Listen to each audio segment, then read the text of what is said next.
Siamo nel cortile Maqueda del Palazzo del Parlamento siciliano a Palermo. Di fronte a noi la parete esterna della Cappella Palatina.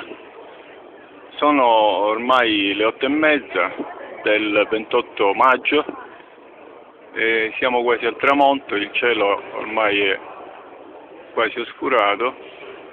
Siamo in questo magnifico cortile con 3 ordini di colonne. Su questo quadrato con un colonnato con 6 archi che guarda verso sud e un altro colonnato che è la parete esterna della Cappella Palatina che guarda verso ovest e il colonnato della piazza del Parlamento che guarda verso nord.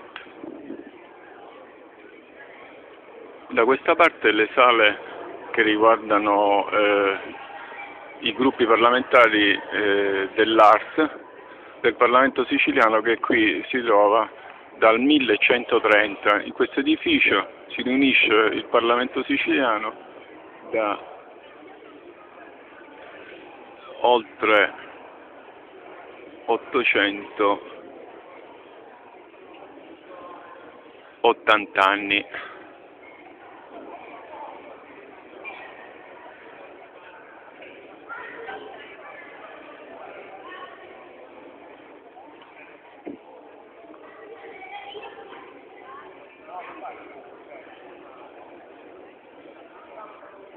In quest'angolo del Parlamento c'è l'accesso del cortile, c'è l'accesso al primo piano alla Sala d'Ercole, che è la nuova sala in cui si riunisce il Parlamento moderno della Sicilia. La sala del Parlamento antico è al piano terreno, dove in questo momento si sta svolgendo la mostra dedicata all'arte moderna e contemporanea degli artisti messinesi.